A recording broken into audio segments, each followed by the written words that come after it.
I'll come back so long as Larry isn't there. Got permission to share this from my buddy who is a software engineer.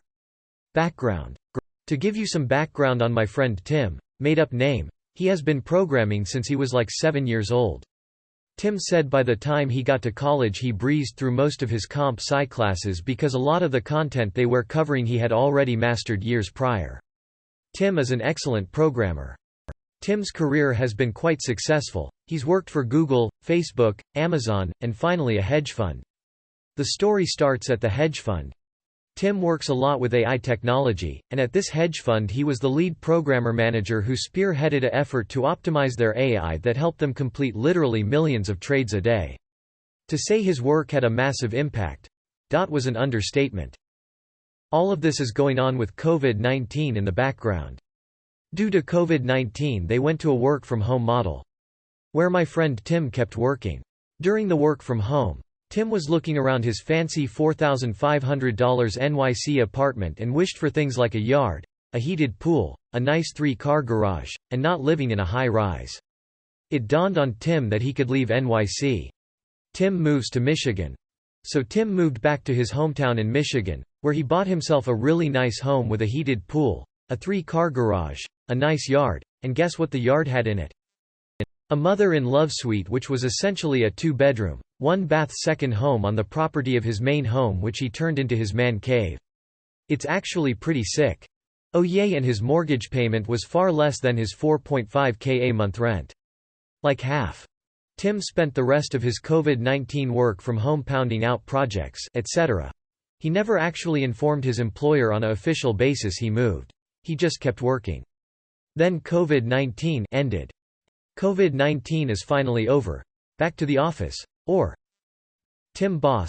Larry calls him up and goes, "All right Tim, on Monday we are starting work back at the office," and Tim goes, "Yay. About that I moved to Michigan." Larry is shocked and goes, "You didn't even ask if you could do that." And Tim basically said, "I didn't know I needed your permission to move," in a sarcastic as fuck way. Larry insists that Tim needs to move back to NYC, or he won't have a place on the team. Tim says he's been doing the exact same work from home at a high level for the past year.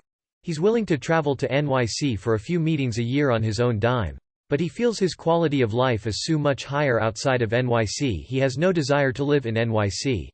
To which Larry said if Tim doesn't have any desire to live in NYC then he has no desire to keep Tim employed. Now dear Reddit, what do you think a talented senior programmer with over a decade of experience, who specializes in AI technology, is going to say to a response like that? If you're thinking he quit, you'd be absolutely right, he quit. Maintaining complex code can be hard. Now anyone that has done any programming knows that sometimes the best person to maintain the code is the person who wrote the code. There's logic, there's thought processes, there's so much that goes into programming that can be so individualistic it can be hard for someone to take over a codebase they didn't write. John, CEO, enters the picture. 6 weeks goes by, when John calls Tim. John is the CEO of the hedge fund.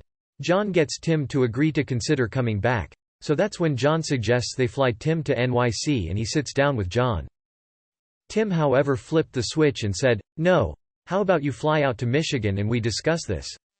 Tim said he said that because he wanted to establish if he was going come back, it was going be him working from Michigan, and if he was going talk his employment it was going be done in Michigan. John agreed, and 2 days later flew out to meet with Tim. Tim sits down and John says they really need him, because he provided a lot of value to the organization and the programming team is struggling. John offers Tim the opportunity to come back with a 20% pay cut, since he won't be living in NYC, and John called that a cost of living adjustment. To which John said, "No, I want a 15% raise above what I was earning." John sits back and responds, "The reason we pay what we pay is because we ask you to live in NYC and we understand that's an expensive city to live in." To which Tim says, "You pay what you pay, and you pay it because I am worth it. If I wasn't worth what you pay, you wouldn't be paying me. Now my first condition is if you want me back it'll be a 15% raise." John goes, "And second?" "The second condition is I'll come back so long as Larry isn't there." John sighs, "You're asking for too much," to which Tim goes, "You don't need to bring me back if you don't want to. I'll be fine elsewhere." John goes, "I'll talk to the partners." Tim says, "My offer is good till Friday." John goes, "What do you mean?"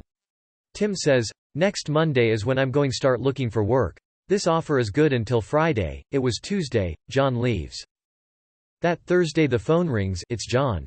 In conclusion, "Tim, we are transferring Larry to a different fund. He won't be working with you anymore and we are fine with giving you a 15% raise. Can we send you an offer letter for you to sign?"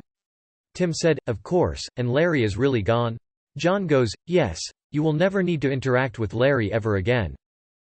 That was at the start of this year. Tim hasn't been in NYC, hasn't heard from Larry, hasn't seen Larry on any communications, etc.